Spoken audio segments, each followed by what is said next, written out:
Good morning, everybody. How you guys doing today? Hope you guys are doing good. Welcome back to the makeup chair. Today I'm going to recreate the look that I was wearing in my most recent Friday favorites, and this was requested by Ria. She wanted to see this look, so I hope that she enjoys it, and I hope everybody else who watches it enjoys it. And let's get started. I'm hoping the makeup will wake me up because I look very tired and I feel very tired right now. So let's get started. So I'm going to start off this look with the eyes. Now I ran out of my favorite eyeshadow primer, so I actually had to mix whatever was left in the tube with a little bit of my concealer. And I'm going to make adjustments for this, but you don't necessarily have to do that if you're just using an eyeshadow primer as is. But I'm applying the eyeshadow primer plus concealer with a small flat brush, and I'm applying this all over the lid and bringing it right up to the brows as well. This is going to work as a blank canvas for us to work on, and it's also going to create a little bit more brightness and help our eyeshadows to last longer as well. Once I apply it, I then like to take a damp sponge and just tap this all over the lid. This is for a few different reasons. One, it kind of blends out everything and makes sure it's a nice even base, but it also feels really good if you're really tired. That kind of damp, cold sponge, it just feels really refreshing. The eyeshadow palette that we're using today is by Up Cosmetics, and I'm going to start off with a blending brush and the lightest shade in this palette. Now this is the adjustment that I'm talking about. And this is going to do a couple of different things. It's going to create a nice bright effect on the lid, so our eyeshadows are really going to stand out. But it's also going to set that little bit of concealer that I had to mix with my primer. Concealers aren't great for the lids because they can kind of crease up and you can get like little lines, which you can see I already start having here. So if you apply that lighter shade, it's going to make sure we set that in place and it's not going to affect the rest of the shadows that we're going to apply. It's also a great little tip for beginners because it will help with your other blending as you have a powder base to start with. So everything that goes on top is going to blend much easier. The next shade that we're going to take is our mid-tone shade, the most important shade. We're going to apply this really tight on that outer edge with that blending brush into the crease of the eye and then down onto the lid. You should always choose a shade that's at least one shade darker than your skin tone and also has a matte finish. We don't want anything too shimmery this high up on the lid. We also don't want anything too dark either. So blend it into the crease and then bring it down. This is kind of like contouring and shaping the eye and adding a little bit of depth as well. Take your time with this, get a really nice blend, and then we can move on to our next shadow. So we're moving on to the darker shade in the palette. This is sort of like an aubergine-y sort of a brown, and we're using a pencil brush this time. So I'm taking my brush in more of a horizontal motion, working across the lash line, and then bringing it more vertical when I want to softly blend this up and blur this up. But you still want to keep it to the lower part of the lid. To blend that out, I'm just going to take a touch of this shadow with that blending brush and blur the two together. So blur what's on the lid and also that darker aubergine shade. The next shadow I'm going to take is this beautiful bronzy shade. And I'm just going to apply this with my fingertips. I was going to use a brush, but the fingertips work great. It's so perfect for this time of year because it still has that warmth of like late summer, but it's just coming into that kind of autumny feel. I love this shade. And then I like to very softly go over the top of it with my blending brush and just look at that. Look at how glossy that looks. I love it. I'm also going to line with a little bit of liner. This is totally optional. It's just something I like to do just to deepen my lash line. And we're going to move on to mascara. The mascara that I'm using today is the Benefit They're Real mascara.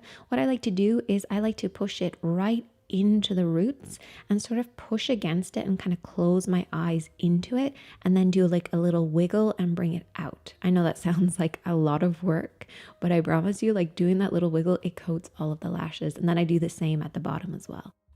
I did my brows and applied some falsies just off camera, but I will link in the description box what I used. So moving on to the face, we have our wet ingredients and then we have our dry ones in a second.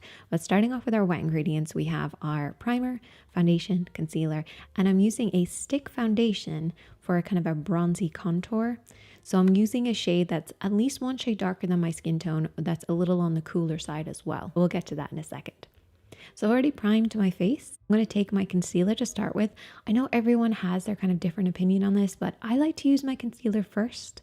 I like to use a brush and my sponge to add a little bit of the coverage that I need where I need it, and then I can work on the coverage with my foundation later. Now, before I put on my liquid foundation, I'm going to use my cream foundation first. So this is a foundation stick. It's a little heavier, it's a little creamier. And the reason I'm applying this first is because it's heavier and denser. So when I apply my liquid foundation and blend it together, it's still going to hold its position because it's heavier than the foundation. Does that make sense? Because you have the cream and then you have the liquid is going to blend and move more, and the cream is going to stay where I need it to stay. It also depends on how strong you want the contour to be, but I really just want it to be more subtle. So I'm just working around the edge of my face and also around my lips as well. I'm not going to blend that in. I'm going to go straight in with my foundation, and we're just going to dot this around the face. And then I'm going to take my sponge and softly blend everything together. Again, the cream foundation won't move too much, and the liquid foundation will just blend kind of around it and with it. Gives you much more of a natural finish.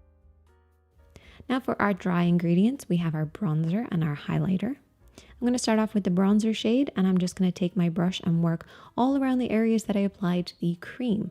So I'm not going to set my entire face. I kind of want it to look a little dewy, but when it comes to creams, a little bit of powder goes a long way. So a bit of that bronzer will help to deepen that kind of contoured shaping effect while also setting the cream foundation in place.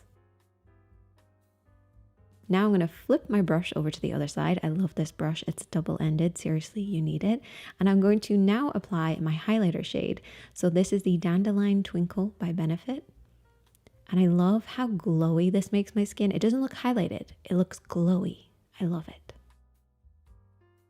Sticking with that same side of the brush, I'm then going to take my Pillow Talk blush by Charlotte Tilbury and just apply this on the cheeks. Set everything in place with a little bit of setting spray, and we're going to move on to the lips. So I'm going to use something a little strange for my lips. I'm going to use the Benefit Brow Contour Pro. So this is very similar to those pens that you had when you were a kid. There are 2 dark shades and 2 light shades, and I'm going to use it on my lips. Brow pencils and lip pencils are fairly similar, so you can kind of get away with interchanging them. And this is perfect for this technique that I'm going to show you. You need a light and a dark. So everybody has a clear lip line and then has like a colored lip line. So if you want to overline your lips, a nice little technique to do is to darken your lighter one. So darken that lighter rim around your lips, and this kind of adds more volume. And then go in with a lighter shade and go around that to create the illusion of you still having that clear lip line. Does that make sense?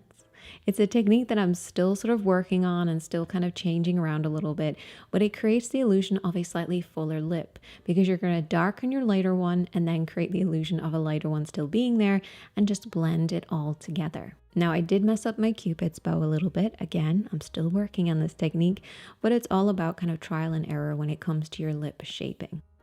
I'm then going to go in with a matte lipstick, and you might be like, okay, but why even darken it if you're going to cover it? Well, that depth is still going to show through slightly underneath, and it also works as a great base for the lipstick to sit on top of, so you're going to keep that fullness even with your lipstick. And I also went in with my favorite kind of sheer liquid lipstick. I love this one by L'Oreal, and I just kind of mostly focus this on the center of the lips. And there you go, you have a slightly fuller lip line. So that is the makeup done. And now for the fun bit, I'm gonna put on my hoops. I instantly feel different when I put my hoops on. I feel like I don't know, a more fun person. So I'm gonna put my hoops on, and then I just do a little ponytail because I know that Rhea asked to see like how I did my hair.